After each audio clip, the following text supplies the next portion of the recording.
we go again on the Break It Down for Brackens podcast. Today we have Laura Bergman. Laura is the owner of Fascia Lines in Winchester, Virginia. Hello, Kevin. Laura and I have been friends for like 9 or 10 years, and I'm really pumped you came on the podcast. Thank you. Well, thank you for having me. Cool. So let's jump right into the background story.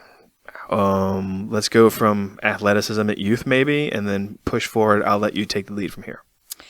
So I was one of those kids that never did anything but read books because I grew up in the ghetto of New Jersey. So there was no opportunity for athletics, and the only running ever done was for your life. So, I didn't really have any opportunities to be athletic at all. And I had asthma, and so I was your typical nerdy, straight A student. Then I got involved with ballet, and I got a scholarship. What age? And maybe 13, which is old, right? Most people start dancing when they're little. And I auditioned for this performing arts high school, not knowing anything. Whatever I did must have worked because I got accepted. And so then I went to performing arts high school and did dance and theater. I was already a musician. I did piano and saxophone and clarinet and cello, all that stuff. And then I ended up getting a scholarship to American Repertory Ballet School. And so that kind of started my movement journey because I was so far behind everybody. I had to really learn how to get my body to catch up. Right? I couldn't touch my toes, and the girls next to me were kicking over their head. And so, I was definitely underdog situation. I had a whole childhood to catch up on, and so that started my journey with movement. And then, of course, with being a ballet dancer, there's certain aesthetics involved. So I had to learn about food because when you grow up on the food pantry, you have Kraft macaroni and cheese and Chef Boyardee and Kool-Aid. And so I had to learn how do I eat so I can, do this? And so that's kind of where that started. And I went to college on a dance scholarship. So I got my exercise science degree on a dance scholarship. Then I hurt my back and was told, you'll never dance again, maybe not walk very well. And I was like, well, I'm on a scholarship, so that's not going to work. And so I had to kind of learn, how do I manage this, right? So what had happened was, now it was a bulging disc, and my pelvis had shifted and rotated and was stuck there. And they were just like, sorry about your luck. And so I had to figure out, okay, well, I'm paying for school myself, and so I cannot not move. Plus, dancing was my life. Right. So that was the thing. And so I've been studying how the body works in motion, since I was a kid, and to survive, right? And so then after my dancing career, because that's a very short career, I danced in Spain and Russia and New York and all of that. Then it was, how do I stay in shape? Because I thought, one day I want to be able to dance. And I want to be able to keep that ability. So how do you stay in shape? You exercise. Well, no one in my family ever exercised. And so what does that mean? You go to a gym. Okay, well, I was always hurting myself. My knees would hurt, or my shoulder would hurt, or, and I'm like, well, at the time I was like 20 something. So why, there's a, Apple Blossom 5K or 10K. Every time I tried to run, I couldn't walk for 2 weeks after. And I was just told, you have bad knees. You just can't run. Laura, you're not a runner. Then they said I had compartment syndrome. They were going to cut open my lower leg. And they're like, Laura, you just can't run. You're just not a runner. And so I studied really hard, well, why? But no one could tell me why. Why do I have bad knees? Why can't I run? Why? So, I had to do research for myself because the medical community was just like, just don't run. Right. Right. And so if it hurts, don't do it. Right. And at the time I worked in a gym. So when it's 75 degrees outside, I don't want to stay on the treadmill looking at the walls I have to look at for 12 hours. Right. And at the time running was free. Right. And so you can, go outside and run, and all you need is a pair of shoes. And that was like, I wanted to be outside. Easy barrier of entry there. Yeah, and every time something hurt. It hurt to run. It hurt to be active, and nobody could tell me why. They just said, "Don't do it." Well, the list of things that you can't do just starts growing, and then all of a sudden you're not moving. And so that was not an option. Then a lack of movement builds up lack of strength, and then lack of mobility, and can't stretch. Yeah, doing life just hurts. And so you start doing less and less. And so, I took, all the classes and studied all the things, to figure out, like, how does the body work in motion and why does mine not work, right? And so, that has equipped me with the knowledge of how to help other people get their body working, because I went through, all the things, So I was not born to run. I was not, I don't have a background of, I did swimming as a kid, or I did this, right? So I learned, how to run at 27, right? I learned how to swim at 30, right? And it's like, okay, well, you have to be smart about it, right? When you're a kid, you're Gumby. You can like do whatever you want, right? But if you're not doing something with proper form, which means moving in a way in which your body was designed to move. Hold on, Bergman. Hold on. You're getting too fancy. You're getting too fancy too soon. So let's kind of break down what it means to learn to run. So kind of describe what that experience was like. Maybe you tried to run a mile, or you tried to run a 5K. What was your...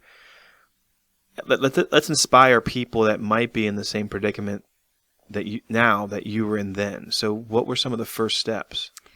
Well, first I was afraid to go outside and embarrassed, right? But mostly I was afraid to run outside because something would hurt and I couldn't get back. Sure.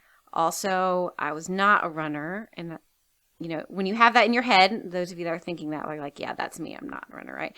So, you feel like you look weird and like, you don't do the right things. And again, I don't know if I do a mile. It's hard to know what shoes to wear. Right. And so it's like, and how do you afford those shoes, right? The shoe store tells you need these $300 technology things, right? And you're like, but I just want to play outside. Right. So I started on the treadmill in Gold's Gym, running a little bit and then walking. I also have asthma, so I was never sure, like, can I not breathe because running's really hard and it's supposed to be hard like this? Or was I about to have asthma attack and maybe not make it? So, that was a struggle. And I remember it took me a while. I'd run, walk, and then like go do my gym things. The first time I got to a mile, ran a whole mile without stopping in the middle of Gold's Gym. I remember it because I let out this big like woohoo in front of the whole gym, right? And it was like the most exciting thing. I've never like got to run a mile, and it was still, I would say it was quite a long time still before I would go run outside, right? Because that's what runner people do. Right. I was not a runner person, and I was not confident that I could run and get back in one piece. So I started, on the treadmill. And then... Is the asthma sports-induced asthma, or was it normal asthma? I don't even know No, what that means. other things, like it's inflammatory, right? So like exhaust from a school bus or cigarette smoke or like air freshener things, Yeah, so agitation, basically. Yeah, okay. And when you breathe really hard, your bronchioles, which are the little things in your lungs, like for asthma people, like spasm, right? So imagine like your calf spasming, but inside your lungs. Sure. Yeah, so that's what that's like. So, imagine like, oh, everything hurts. Also, you can't breathe. Like, why would you want to do this? But I was determined, and, I think I started just running, to the stop sign and back at Gold's Gym, and it was like I could get to the stop sign was my first goal without stopping, and then I'd walk back. Did you have any running partners back then? No, just kind of taking a whack at it, huh? No, I mean because the people that were runners, like I never knew when I was gonna have to stop. I never knew if I could get through a mile. Right. Never knew. I mean, it was years and plenty of races, and even before I'm like, well, even knew, was I going to get through this without hurting? Well, you said you were about 26, 27 when you were trying to get into running. I feel like a rocket ship happened, though. You went from trying to get into running. I think I met you and you might have been 31, right? Or are you really talking about my age right now, Brackens? I'm just trying to put the yeah. timing together, because before I met you, I saw a newspaper article about you and how you were doing massive events on a national level. And it's a very short span in my mind on how old I think you might be. But I don't know, people. I don't know. But my point is that, so within 3 years, I think, would that be true that you went from getting started to doing awesome, really awesome things? Yeah, I guess I just don't think of it as awesome. But because I couldn't run, I rode bikes, right? And so I was a cyclist. Taught spinning class in the gym, so then I rode bikes outside the gym. Because I can do that. I totally forgot you were a spin instructor. That's yeah, right. Yeah, 6 a.m., 5:30 a.m., yeah. 5 a.m. I think I taught at one time. So, I had that background because I could maybe run 3 minutes or something before something hurt. And so that doesn't build your fitness. So cycling, I could cycle 100 miles, right? So when, the first, I think it was a 5K I ever did that I won anything, I didn't even know. I was so used to being last that I was used to being all by myself and totally happy with it. Like, oh my gosh, I just did this. Super exciting. I can eat some pizza now. You know what I mean? Right. Like, that's like, oh, I get to eat like extra. I'm going to have a treat, or, that's like back then that's like was the thing. I just wanted to like make it through without hurting. And I went home and, went to work the next day and everyone's like, oh my God, congratulations. And I was like, what? And I had gotten third or something in like the, I don't know. It's like one of the hot air balloon festival 5Ks or something. Sure, okay. Yeah, and I'm like, I didn't even know, and but I had to go home and KT tape myself, and treat my calf that was hurting and whatever. And then meanwhile, I was trying to swim because I was like, look, clearly, eventually, this is gonna be the only exercise I can do. Swimming, sure. Everything hurts when I try to exercise. So I'm like thinking in the future, like I need to learn how to swim because I think this might be the only thing that I'm able to do. And in Charlestown at that time, there's nobody to help me figure that out. So I, based on my pain pattern and my knowledge of biomechanics, so I'm like, okay, my serratus hurts, which is this thing under your arm. So that means I was crossing over. And so don't do that. Okay. And that's like the same with running. Oh my God, Bergman. You just dropped serratus on us, and I know what it means. No, yes, I know, but crossing over, nobody can see what you mean with your swim stroke. Let's just keep it simple. So I'm just trying to develop a timeline here. Okay. So that was a couple years of that. In the meantime, I was competing, but that wasn't without pain. Gotcha. And so in triathlon, the bike leg is the biggest leg, right? And so I would be the last one out of the water. Okay, yeah. I can relate to that. And then I would make that up on the bike. And you'd force the run. I would be with tears running. But look, you went from, this is where the story is just so wacky. You went from pain running to spin instructor to learning to swim to freaking triathlon. You're like, oh, I'm just going to go do a triathlon. That was where did that come from? Okay, so so being a personal trainer and being a woman, it didn't matter how educated I was. I had all these degrees and certifications, whatever. People would hire the one with the biggest muscles. Right. I did not have what I would call street cred of being a high school athlete, of being a college athlete, of having this credential of being athletic. I didn't have that because although dancing is extremely athletic, right? And all of us dancers will fight you about that, right? I know some people are like, heck yeah. It's not viewed as being athletic, right? And so, this dude was like football star, he could bench press 200 pounds, right? Like, he doesn't want to hire you. Right. So, I thought like, okay, what is the epitome of being fit? Like a balanced human, right? And also I was overweight. So I was like, what do I want to look like? And you train to do that, right? How that person trains is how you look like that. And so, but knowing my body, I'm like, I think that's a balanced way of training. You swim, no impact. You bike, you get some good cardiovascular workout. Running, after you run, you get to eat like that. Like that. Right. Running, you just run because that's where the finish line is at that time, right? And so I said, well, okay, this will force me to learn how to swim, because why are you going to jump in a freaking pool in the middle of winter when you don't know how to swim unless you have to?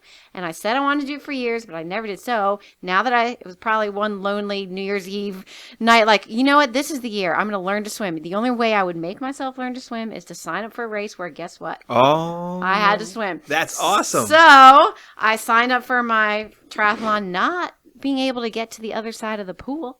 Not being able to run a mile without pain.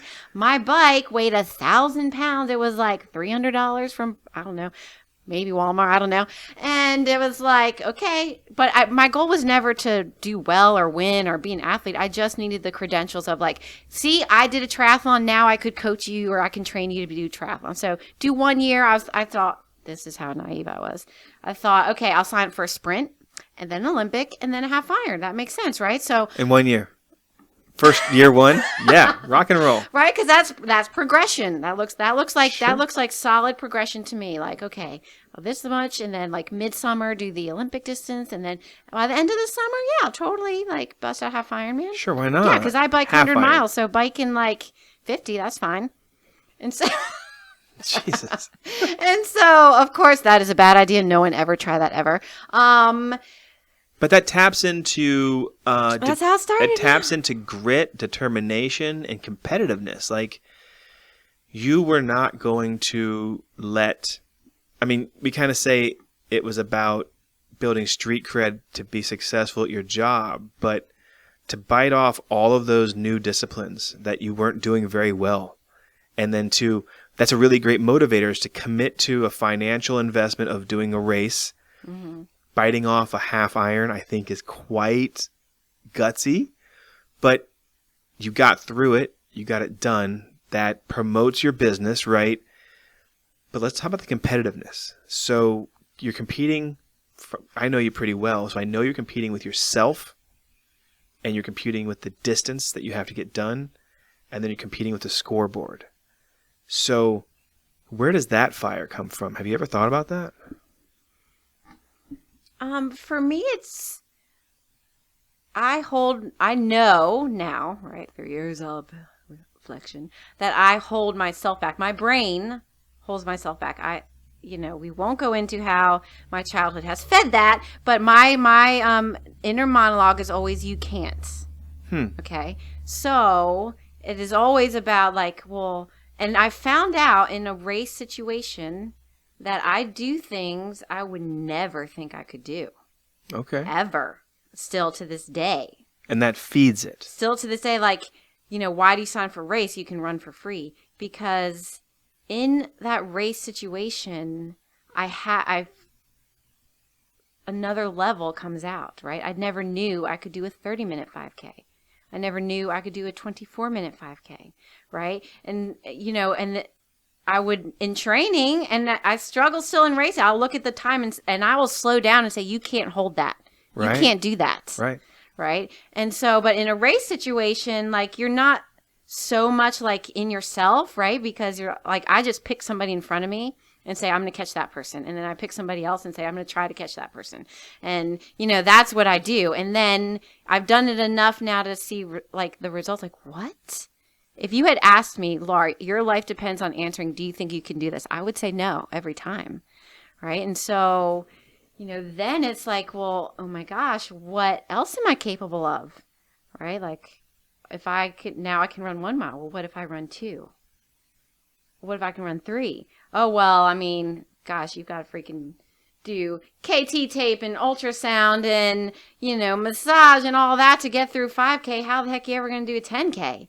Right. And then like the fact of, well, marathoners, that's what runners do. So I'm never going to be able to do that. Because you're not a runner. Right. And right. So then it's like, oh, well, and in these, so it's always competing against yesterday's me. That's awesome. Right. So like even like this weekend, I have no idea if I can do what I'm setting out to do. No idea. And that's in your head. Yeah. It's all in your head. So, people are like, well, this is what I'm trying for, but I've never done that time. And I don't think that I could run that pace and sustain it and blah, blah, blah. And, people will be like, well, yes, you can. I'm like, but the thing is, I'm going to try. And I never had the courage to try things until I got into this like running, racing world, right? Because my initial was, I can't. There's so many things I never even tried because I 100% believed I couldn't. And so with this like running and triathlon thing, like, no way I will ever win a triathlon. I've never swam in my life. Right.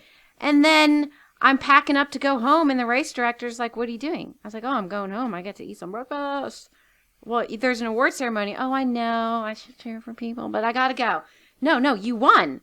3 times that happened to me before I started checking results because I thought I was all alone because I was last and I was perfectly fine with it. And it's like, what? So I had no idea I had any of this in me and I have no idea how much more I have, right? And so to me, like this whole running thing, like, yes, I had to fight tooth and nail for every mile, but it changed my life and way of thinking that, I also thought I couldn't do that. And look, I did it. And I also would swear on my life I couldn't do that. And then I did it. And so then it's like, okay, well, now maybe like we should not limit ourselves. Okay? Well, this is a perfect setup. You're setting me up. You're setting it up so that I can set it up so well right now.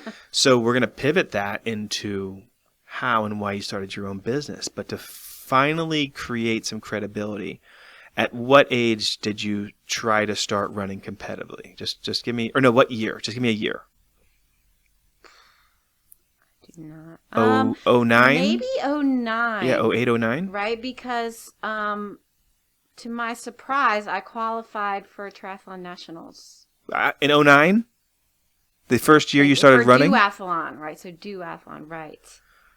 And that was because of the bike. Because of the bike. The running still hurt, right? And you pushed through. I mean, now I know why, and all the things I had to do. But no, wait, no, hold on. I'm interrupting, and that's what I do in this podcast, Bergman. Okay, is I interrupt. No, I'm not letting you say that 09 because you qualified, and because you're so competitive, you're in your mind that I can't do things. You're defining being competitive as qualifying for nationals and GFY. Okay, I'm talking about. Hey, I'm pulling age group wins in 5Ks. What year was that? Because that's the beginning of competitive. Not for a while because I was not a runner. Like 08? So or still like... I honestly don't know. Like I never... You just weren't calculating it. Jeez. For running, yeah, I was always just about surviving. I was never about... So then you found sports that your other disciplines would help carry you through, and then you started to see age group wins and overall wins, right? And like 09-ish. I don't think age group... I think it was after that I was actually like not winning either. I would maybe place in a baby race. Gotcha. But I wasn't like winning oh my God. running alone You're races or placing or just you just don't even know. Okay, so let's assume it's 09. So now it's 2023. This many years later, give me a brief rundown of your crown jewel race and accomplishments. First big race experience that you killed it on, that you're extremely proud of. Hit me with it right now. The biggest accomplishment I did not kill it at, but was qualifying and going and racing the Boston Marathon because that's what runners did. Boom. Okay. Right. So that was a huge, like, maybe I'm a runner. That was the first moment, I would say, halfway through Boston Marathon 2013, before the bombing, I think I might be a runner. That was the first time. Bam. Okay. Incredible. How many times have you done Boston since then? 4 since then, so Nice. 5 total. Let's talk about duathlon. What was a crown jewel there? Qualifying for Team USA. Team USA. That means you compete on a world level. Right. Oh, wow. Congratulations. Triathlon. What is a crown jewel accomplishment you've had there? Probably IT World Championship. What's IT? The International Triathlon Okay. Union. This is another funny story. So it was 101 degrees. My wave started at noon. Oh my God. The only reason I won that race, which I didn't even know, so I missed my whole award ceremony because I swear I did terrible, and was because I was smart. I did electrolytes. I wasn't the fastest. My bike broke down. I got off my bike, had to fix my bike. You know how ghetto my bike is. Yeah. So that's why I didn't check results because I was all mad because I'm like, well, surely I didn't. People are passing Don't you. even check results. Who needs that? So, but I had my science, right? Because my nerdy bit saved me. I had my science and said it's 101 degrees. I had extra electrolytes. I had extra water. I was in the swim corral. We were in there 30 minutes in our wetsuits in 100 degrees. I was the only one with water, pouring it on my head, drinking my water. So smart. Had extra electrolytes. The transition was a half-mile run in your wetsuit. So I had a little gel stuffed in my bra, and I was having that like while I was running to transition. So when we got to the run at 101 degrees, everyone they had to have been way ahead of me because my bike broke down, right? And I wasn't a good swimmer. So, I was alone on the bike, so I swore I was last. But they were dropping, walking, cramping, just dropping. And I was running very slow, but I was still running, and I felt fine. And, I went to transition. This is why you should never have a bad attitude. Packed up my stuff, was in line to get out. My friend goes, hey, can you check results for me? Sure. Well, my name was there next to her name with the number 1 on it. Awesome. So I won, world championship. Didn't even know. Well, that's just smart racing. That definitely you should be proud of that. So that's what I'm super proud of because it was like, I may not be the fastest. I have the most ghetto bike, right? You really need a new bike. Yeah. Really ghetto bike. We're 13, 14 years later. So, that it just like it gives you hope, right? Like even though I have all these things against me, I'm competing against people that swam their whole life, that ran their whole life, that have $10,000 bikes. But you use science. And so I was like, you know what? So I still have a shot because sometimes being smart wins. Definitely. And that's Absolutely. like life lesson, right? Because, like again, even now, like I'm not the best business person. I'm not the best therapist. I'm not. Jesus. But, Okay. Right. Like if you work smarter and you work hard, yes. you can still like accomplish these things. We're going to get to that. I'm trying to put a period at the end of the sentence of that establishing credibility. So there's triathlon, there's duathlon, there's running and racing, just running. You also do island swimming. That's been in the last year or so, right? Run, ultras. Ultra distance racing, maybe some obstacle courses, right? Mm-hmm. You've done those, correct? Yep. You can't. Sorry. You can't. Sorry, you guys can't see me nodding. Yes. So. Yes. So, Laura, it's incredible, right? So from teaching yourself to figure out physiology, getting your degree, not being classically trained, you have all the credibility now. And I believe that's why your grit and your determination and fitness is what's allowed you to have a business up and running for how many years now? Over 5. Right. So boom. Now you decide to go into business for yourself. Let's put 4 or 5 minutes into that. How did that inspiration come along? Well, again, that whole idea of like, I could never start a business. I never planned to start a business. Never even like wanted to start a business. But there was no place where I could help people in the way that I believe they could be helped. Right?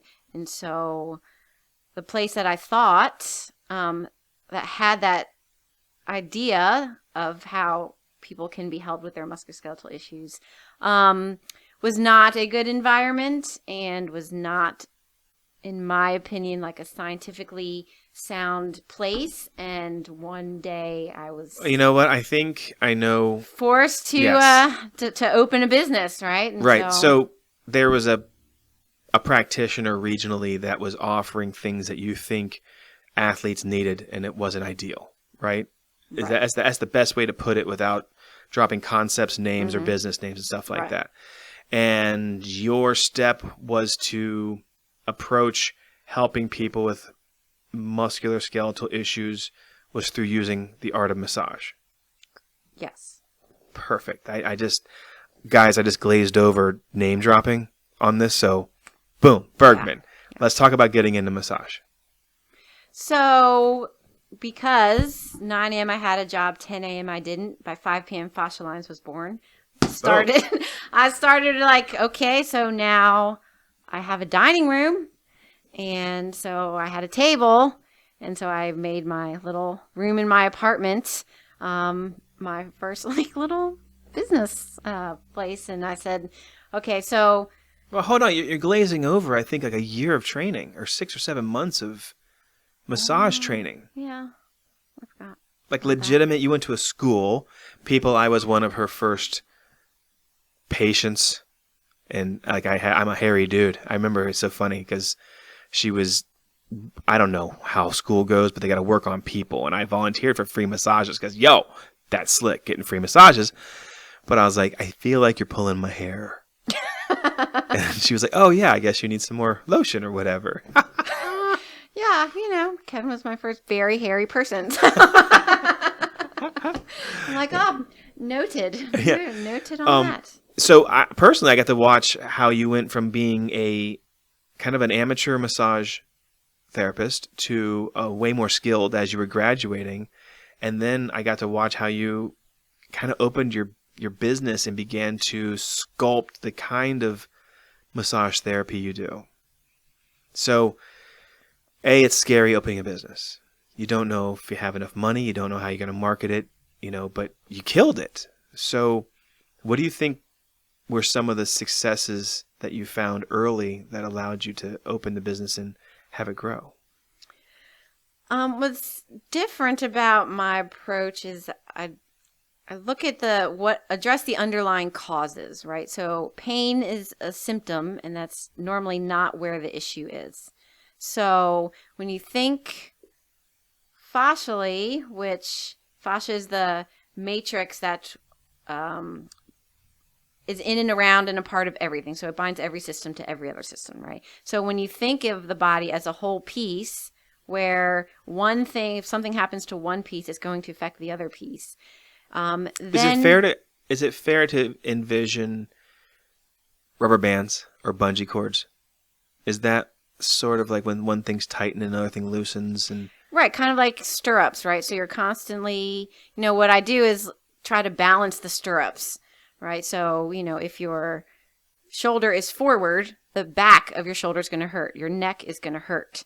But the issue is that your shoulder is forward, right? So the tightness from the front is pulling, causing the back to be pulled. And so the tissue that's being yanked on is the one that's going to be crying, right? Stop pulling me. The one that's tight and cozy is like, great. Hear about that. And so a lot of times, practitioners go to the site of pain. Oh, your upper trap hurts. Let me put my elbow in there, right? Well, the upper trap in your neck cannot relax if the tightness in if the front is pulling your shoulder, right? And so working on the underlying causes I knew we were going to get so technical. And even I'm trying. I know. So like we tried it's not even a 101, it's like a 90. So let me paint a picture for the listener. If I do bench press 5 times a week and a bunch of push-ups, and I want a bigger chest, and I'm seeing results because I'm eating my protein and my shoulders are really rolled forward. I'm like, man, why is my shoulder hurting? Or why is my back hurting? Why does my neck hurt?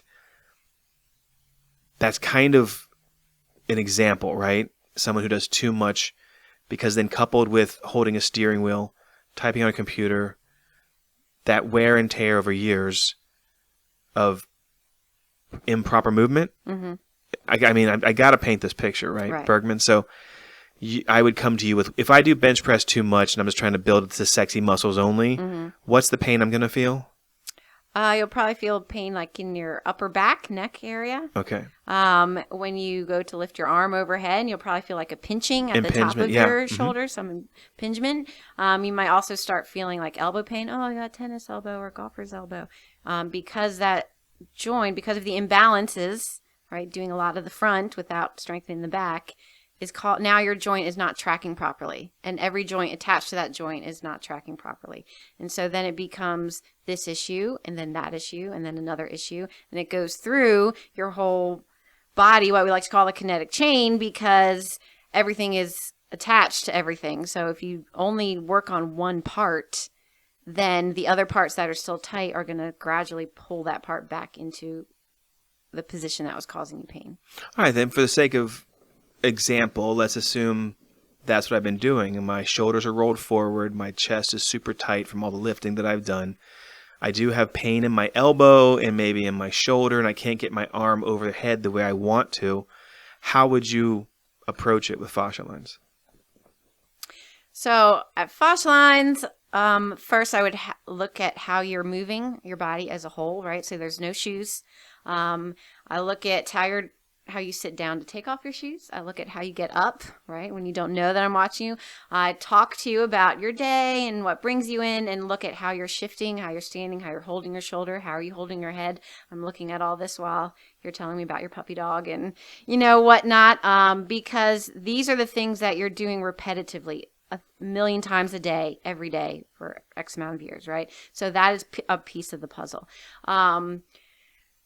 I'll ask what your job is, what you're doing, because again, that is a piece of the puzzle. If you are sitting a lot or you're driving a lot, if your pelvis, your hips, are tipped forward, meaning in a sitting position, and they're stuck like that, even if I fix your shoulders, and by fix them, I mean get the shoulder blade back on the back of your rib cage instead of around the front, your shoulders have to come forward to balance out the position of your pelvis. Right? Your head will come forward to balance out the position of your pelvis. So even though your shoulders where you're feeling the most symptoms, I have to address what your shoulders sit on top of. Otherwise, eventually, it will come right back. So what's different is, you coming in with shoulder pain, but I'm going to address your body as a whole, because even when you're benching, you're using your whole body, and that position of your pelvis is affecting the position of your lats, which attach to your arm, which you're using for your bench press, right? It's going to affect how you're going to use your back instead of the muscles you're supposed to be using to get that weight up. So you cannot say, in my opinion, that if you come in with a shoulder, I can only work on your shoulder, because that is not the whole story. Right. I know this, people, because I've been going to Bergman for more than 5 years, and it's really frustrating when all you want are results. It's really frustrating to scale back to lighter weight, proper form, engaging your core correctly, for the rest of my life, my pelvic floor will never be in the right place because life happens, and when you're almost 50, it's hard to make the priorities of having the proper alignment. It's so hard because driving might be 3 hours a day. Sitting might be 2 hours a day.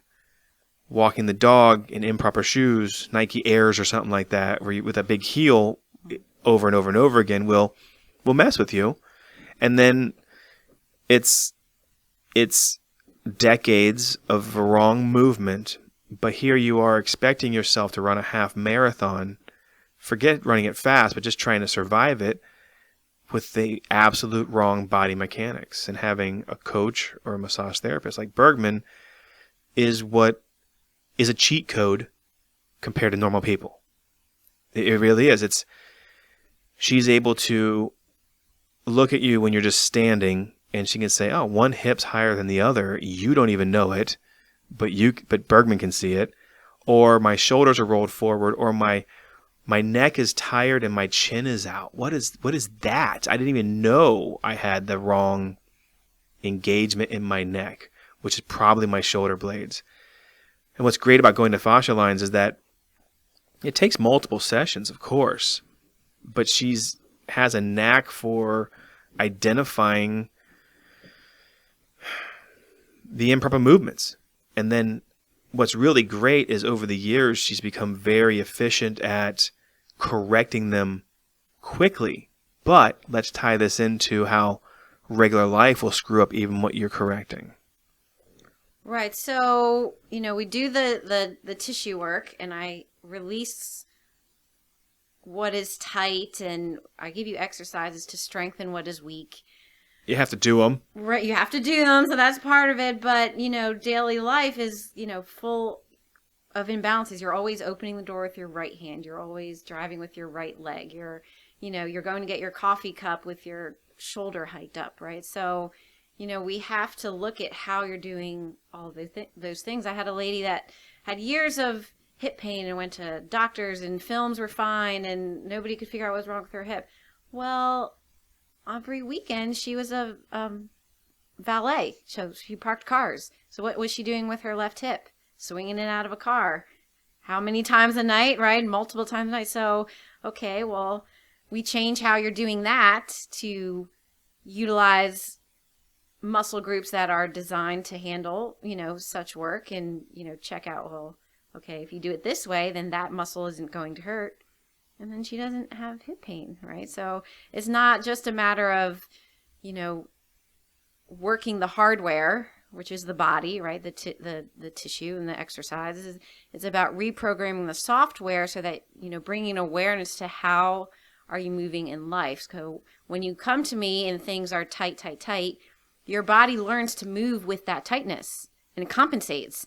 And it doesn't tell you that it hurts until it does. And by then you've already done the damage, right? And so chronically, almost like you've right. done the software has been chronically misprogrammed, and you are now experiencing pain because your expectations of your movement are higher than your body will allow without pain.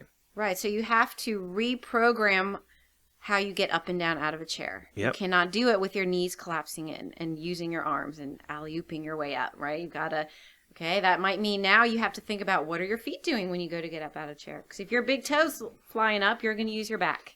You use your back for 40 years, and now your back's like, I'm done. And so now we have to say, oh, now we've got to use our abs and glutes to get out of a chair, right? But the code for getting up out of a chair in your brain is XYZ, right? Knees in, use your back, etc. So we have to recode and reprogram. When you say stand up, what does that look like? When you say get the coffee cup, right? We have to reprogram who is the prime mover in that situation. Because what compensation is one guy, one muscle is like, I'm not doing the work. And the other muscle has to be like, fine, I'll do your job. And then one day it's like, I'm sick of doing your job. Meanwhile, the other muscle's on vacay. So you have to be like, hey, buddy, you have to work. And then you have to be like, oh, but you have to stop doing his job in order for him to work. Then he's got to get strong enough to work. But now you're not torquing your joints anymore. Right. And what's interesting to me is that the human nature is to accomplish the next task, the next task, the next task. So, I started running, and I got to run some 5Ks, and now I kind of want to run a faster 5K. But my buddy says, hey, come run this 10K. I'm like, oh, it's only 2 5Ks. I can definitely go do that. And then you're just one blink away from somebody signing you up for a half marathon. And then, funny how that happens. And if you do a half marathon, because humans just want to consume the next awesome level of accomplishment, like, well, somebody says, well, when are you going to do your marathon? You can do a half marathon. You can do a marathon. But you're not calculating 25 or 30 years of poor software programming that you are doing the movements wrong. And yes, you can run a half marathon, and you can run a marathon, and you can probably get pretty good times. But you're doing it most likely with significant pain. It takes, in my opinion, it takes a long time to have the proper muscular movement software, as you put it. Or no, the hardware. Jeez, I don't even know. All I know is to do correctly a half marathon, it takes a lot of very good muscle movement to sustain the time it takes to do a half marathon. And I'm going to give another example. So I work with Bergman on and off all year long, and it's truly a cheating code for me because I don't have time to train that hard. So I make sure my muscles are operating the way they can. I make sure my hydration and nutrients are on point whenever I have a big event coming up. And I have had many, many, many big events that I know Bergman in her head is like, he is not ready for this event, but I know he's going to do it. And then I make it her problem to get me ready for it and her problem to rehab me after it because I'm usually a disaster zone. But one of the most recent things I've started working on is she identified my shoulders are rolled forward and that my chin is sticking out and my back of my skull is dipping down. And it's a really weird thing. But after working with her for so long, I know I'm committing about 12 to 18 months of just getting my scapula trained to be in the right place and my shoulders back in the right place and my head, long and tall the way it's supposed to be. And after about 9 to 10 months, I start getting compliments or comments from people about, wow, you've got really good posture. Like it's almost like you're taller, or why do you look so proud? Why do you look so aggressive all the time? I'm like, pretty sure this is how I'm supposed to look because I'm walking around, but I consciously 100 times, not even exaggerating, 100 times a day, I do a postural adjustment to train my scapula and shoulders to be in the right position. I did the same thing when it came to engaging my glutes when I was hiking or running. It is a lifelong journey to live as pain-free as possible, and you can't let off of the gas, right? Right. I mean, you said 12, 18 months. Okay, so someone might be like, well, that's a long time. But he did 48 years of the other, right? So, okay, we'll say maybe when he was cool when he was a kid. But we've been sitting at desks since we were a kid, right? So, if you have 40 plus years of your head being forward and your shoulders slouching, right? Because you didn't listen to your grandma when she said stand up straight, right? So now 12 months, is that really a lot of time? Not really, right? And so, and then, you look at, okay, well, we're at 40 years from now. Do I want to still be able to do the things I want to do? Carry my groceries in one trip, right? Like be tall and, not be like hunched over looking at the floor. Okay, well, so then you do these 12, 18 months now when you're 40 something. And so then when you're 70 something, you're still tall and upright, right? So it's kind of like, okay, this little investment of being aware of how you're moving pays off long term because you're preventing a plethora of issues, right? If your head stayed forward, how do you think the discs in your neck are going to feel about that? Yeah, it's going to be bad. It's gonna be pain. Right. So it's like super annoying to like sit up straight and get your shoulders back, for a good 12, 18 months. But, that is so worth it if, when you're 75, you're not like having cervical issues, your neck issues. Being aware of it, almost you begin to nag yourself. And I hear Bergman's voice in my head. Like anytime I'm getting tired or I'm driving and I'm slouching, I'm like, oh my God, Bergman would say, shoulder back and down and back, lock and load, get your head, get your chin up, and I roll like that. I hear Bergman in my head 10 times a day. Like, why are your knees collapsing in? What's up with your arches? You have weak arches? Are your ankles? Is it? Are you engaging your big toe? Yeah, I have a big toe issue. Totally have a big toe issue. But and I'm doing this hand gesture where if I engage my glutes, and they both engage up, my hips kind of adjust, then my knees adjust, then my ankle's right, then my arches are right. So I guess what I'm trying to say is, you really got it going on. Your understanding of helping people adjust their posture is step one before you can perform. Right. If you can't sustain neutral while you're standing there talking to me, how are you going to move neutrally? Right. And anytime you're moving in an alignment the body was not designed to move in, then there's going to be consequences. Then the muscles designed to do the work, to produce the power, can't be utilized fully. And the joints are being torqued. Right. So exactly. Number one is, can you stand aligned for more than 5 seconds without shifting into your hip? Totally. Right. So that's one of the reasons why I've backed off all the ultra races, all the crazy Ragnars. I only am trying to train for 5Ks because I think I could go beyond a 5K now, but I've put a lot of time and effort into making sure posturally my core, which really in my mind is from my knees to the top of my head. I feel like it's all mega connected. And once I understand how it's connected even farther down, the core muscles are actually everything. It's all juiced together. And if my shoulders are back and my head and neck are right, and I have enough core stability to maintain the proper upper body, the core endurance to maintain the right upper body posture that my legs can carry me for as long as a 5K is, success. Then I can focus on having a fast 5K. And then if I have the ability to engage those muscles on a longer endurance timeline, I can then explore 10K. But the smartest approach, and it takes literally being almost 50 to figure this out, that you just can't consume those longer distances with pain-free on a regular basis if you don't do the work. Crazy, right? Mm-hmm.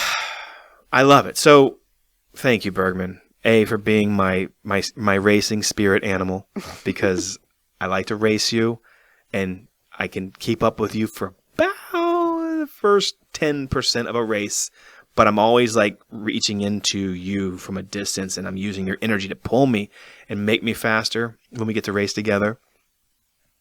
But thank you for helping me learn to move in a pain-free way most of the time. And when I do have a problem, I definitely call Fascia Lines. I'm like, let's get this squared up. I got to figure it out. What are the exercises I need?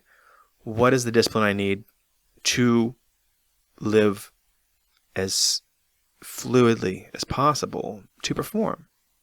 So, right. So thank you. Oh, no problem, Brackens. I mean, my goal is to empower people with the knowledge of how to maintain themselves, right? So my goal is that, I can help you get to a point, but then teach you how to maintain it, how you can stay there, how you can not have to come see me, right? Like imagine that. Like my goal is for you to not have to, come back with an injury because I'm going to show you, do these things and you can move pain-free. And the thing is, as I know it, when it hurts to move, you don't want to move. Yeah. When it hurts to run, you hate running. Yeah.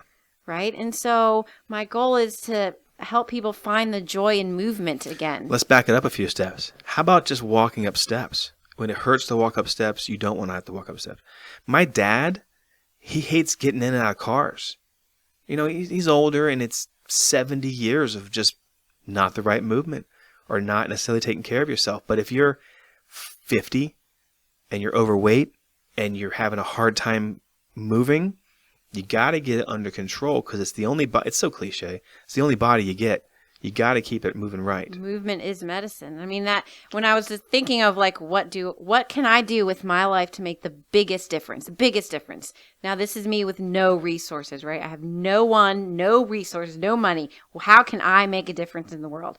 The thing is movement, because once somebody doesn't move, every system spirals down, right? There's a system-wide decline, mental health, your productivity. If it hurts to move, you just move less. And when you have to move less, you do less, right? Your dad probably doesn't go out and do things because he doesn't want to get in and out of a car. Right. So your entire, mental health, physical health, spiritual health, it all starts to go downhill. I mean, if you've ever been in chronic pain, it is very difficult to be a happy person. It is very difficult to enjoy life at all because when moving hurts, it's not fun, right? And so if I was to make the biggest difference in the world, if I can keep people moving, now they have to make the choice to move, but if I can be that person that gets them to be able to keep moving, then all aspects of their life can continue, right? So their work life, their home life, if you do not want to get in and out of a car and go places and your spouse does,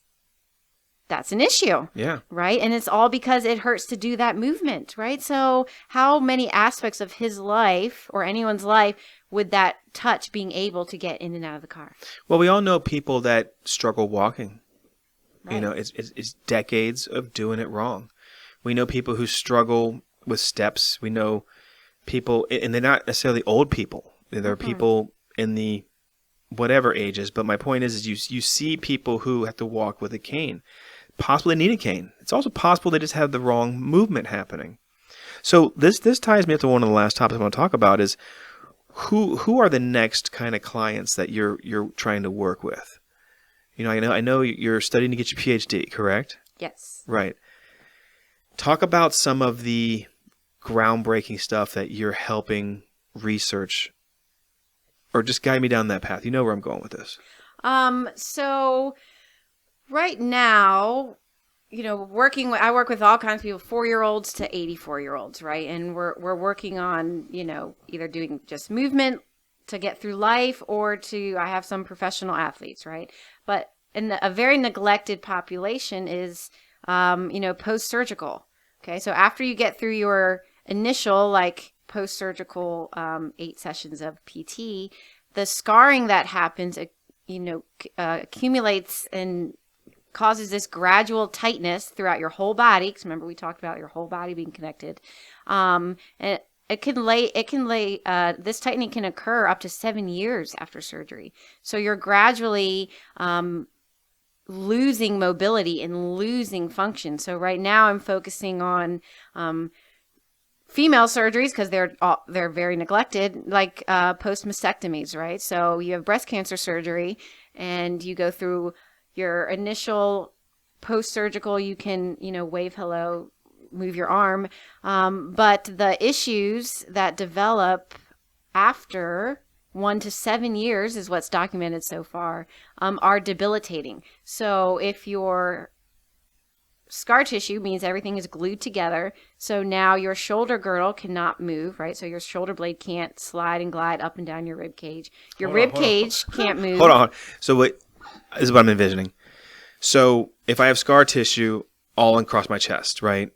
PT might get me to a place where I can kind of move my arm kind of around, and then that runs out. Right. But if I want to be a swimmer, right, the movement of the arm and shoulder going up and around and then pulling water back would be very difficult because that scar tissue would feel so tight it almost wants to tear. Is that what you're saying? Kevin, you wouldn't be able to brush your hair. That's how tight it is. Boom. Right. So what you're able to do is ... Tell me. Right. So we can rehydrate. We're not breaking scar tissue, people. That is that is old science, not the right term. So we can rehydrate that tissue that is glued down so that there is lubrication so that the joint can move again, right? So after mastectomy, your chest muscle is glued, your rib cage doesn't move, right? It's not officially glued. It's just... No, it's pretty glued, right? So without getting... Do you mean glued like they don't... Pardon me, I don't know stuff. That's why we're breaking it down for Brackens. There's not actually glue. You're saying it's stuck. Right. So the fluid Adhesions. that is supposed to be in between the layers of tissue is not there. It's like spackle. So instead of silk, it's spackle. Okay. Right. And so where there's spackle, there's no movement. So the scar tissue is the body says trauma and lays down spackle, not like sanding the edges and fitting the hole. I mean, it just slaps down spackle every which way, right? Like, remember the old game of pick up sticks and you just drop all the sticks, right? So imagine if that was all glue, like sticky, right? They'd be stuck. So with gentle, doesn't even hurt, guys, gentle tissue work with movement, we can rehydrate that area. So it's like that old crusty sponge that's under your sink that you forgot about, right? If you take that sponge out, you can't really move it. It's like crusty and stuck. Even if you put it in water and try to move it, not really. You have to put it in the water and then manipulate it, move it slowly, squish it, etc. And it gets some life. So then you take it out and you can move it and you can use it. It's not as great as a brand new squishy sponge right from the store, right? But it can soak up water, right? It can be rehydrated. It can be malleable. It just takes a little bit of time and work. So scar tissue is like the old crusty sponge under your sink that you forgot about. And then that's compared to unscarred, fresh child tissue that's very spongy, has never been, repetitively used, etc. Right. So, So that's not being done at all okay. right now. So that's kind of the groundbreaking part of they haven't studied fascia very long. Therefore, the damage to it and how to mitigate that has not been studied because they're just now studying what the heck it is. So there is no option, care, protocol, etc. for this situation. So that's what I'm doing my dissertation on because it needs to be part of post-surgical protocol. I have women coming in that have not been able to lift their arm in 5 years, and their doctors say, "I'm sorry, that's how it is," and they leave my clinic moving their arm. Say that again. So No, like drive that home. So nothing against doctors, but they're on their own path, right? Well, and they just don't know. It's not in textbooks yet. Right. Okay. It's not taught. I wasn't taught it in any of my schooling, right? And so it's not that they are not telling you, they honestly don't know. Is that new, right? So we're at this beginning of this whole scientific revolution. I'm not even being dramatic because it's this whole sensory system that has been left out of all of our treatment plans and protocols and all of that. So we've got to, now that we know that this is an essential system, it's not a part, it's a system of the body. Now we have to look at, well, what the heck happens when we damage it and we cut it? Right? And so this global tightening that occurs, and it's long term, it's gradual, which is why it's not being addressed, right? Because no one says, my shoulder hurts. That's probably from my surgery 5 years ago, because no one understands that fascia is a whole piece that's affecting everything, right? And so that whole, because fascia hasn't been studied, what it is and how it affects everything, the damage to it is not addressed yet. So this is, and to me, that's one of the most traumatic, right, surgeries that's happening. And the issue is that it's a lot of young people, right? So we're having 40-year-olds that are very much all about being active still, having mastectomies, right? And so they're like, hey, I want to still be able to use my arms, right? So, and there's nothing for them. The research says, post-mastectomy pain syndrome can occur up to 7 years. Something should be done about it. And that's where it ends. Right. Right. And so, it's kind of, I have to do the PhD and do the study so that it can be accepted as protocol, because it's not fair that only people that can find me can get this help. And right. this affects all surgery, C-sections, knee surgery, it hasn't been known how the global tightening affects your entire body of that one little scar. Therefore, the issues have not been addressed. I think that's really awesome.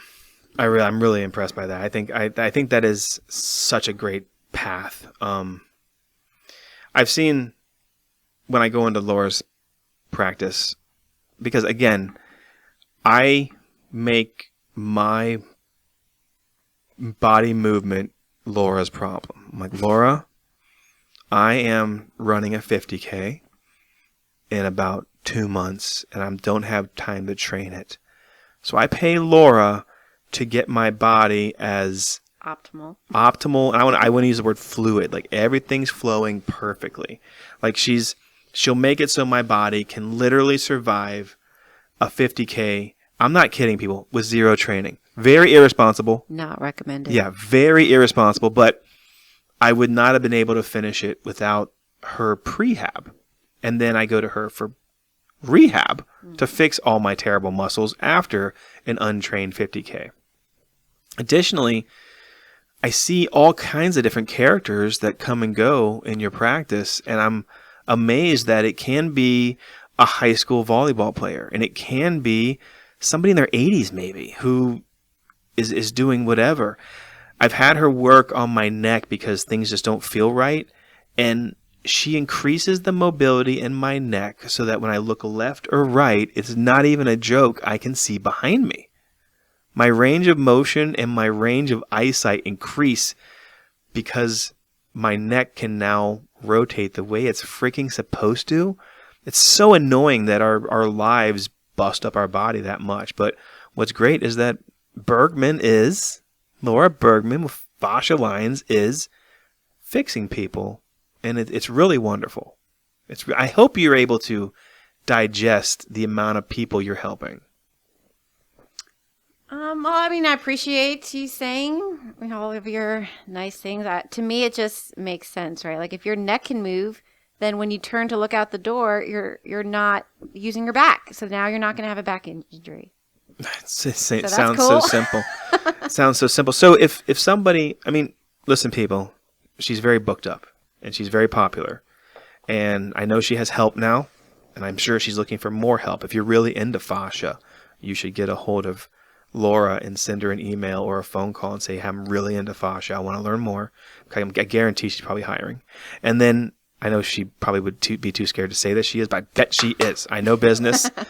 But additionally, if you need to get assessed, if you want to take a look at are you moving in a healthy way, she's the one to see. Flat out. Bergman, how do they get a hold of you? You can email me at laura@fascia-lines.com. We'll print that somewhere for you. Mm-hmm. My website is fascia-lines.com. So any of those ways, you can go on and schedule your own appointment and eval if you want to. You know, you're at home at 11 o'clock at night and you can go on and look at your schedule and do that yourself, or you can email me and I can help you out. You know, I feel bad a lot of times because there is a wait. However, if you think of the years of prevention that you're going to get by, you know, addressing things now. And I have people now that come in and say, I don't want to hurt when I'm 80. So can you look at how I'm moving now? You're right. Like, let's avoid knee replacements. Let's avoid rotator cuff tears. And, you know, why I created Fascia Lines, number one is you have to be hurt before you go to a sports medicine clinic. Right. And I was like, hey, I could prevent half of this stuff. Like, I want a place where people can come and say, you know, it just like doesn't like your neck doesn't feel right. It doesn't necessarily hurt. You don't have an injury, but you don't want it to get to that point. So like, why can we not like address it while it's like a thing, right? We use words like a thing or it clicks or it feels weird, right? Pinches. Yeah. And like, you know, when you listen to your body whisper, you don't have to hear your joints scream. That's great. Right? So if we can redefine, we do it for a car. We don't wait till our engine blows up to change our oil. That's right. We don't wait till our tires blow up to change our tires. We're like, ooh, look at all the wear and tear. Probably should do something about that. So like, let's change the conversation of I have to be hurt before I seek help. I love it. Did we miss anything? We probably missed a bunch, but it's so good. People, I really hope you get a chance to get into her practice. It's genuinely a marvel to move without pain. When I'm disciplined, I can live my whole life without pain because I follow the guidance that Laura Bergman's given me. And I definitely run with no pain, genuinely. But it's because I've strengthened my feet, I've strengthened my toes, I engage my glutes. I'm pretty sure my running form is correct. Laura's like probably saying Brackens, come on. But in my mind, so much better. Yeah, but in my mind, if I'm running pain-free, to me that's good form. And maybe not the best performance, but up and down steps. Pain-free is always a win. Right, up and down steps. I was at a place just a few minutes ago where I had to run up and down these steps a few times to get paperwork, and I'm like, I'm a savage. I just went up and down these steps like 5 times. They weren't even there to me. And it feels good to move healthy. So that's all the edification I can really give Bergman. It's fascia-lines.com. Fascia dash. Anyway, we'll put it in the show notes. Bergman, thank you for being on the podcast. Well, thank you for having me. Awesome. Today's conversation was brought to you by Brackens Painting. You can find information about Brackens Painting at www.brackenspainting.com for all of your residential and commercial painting needs. Give Brackens a call.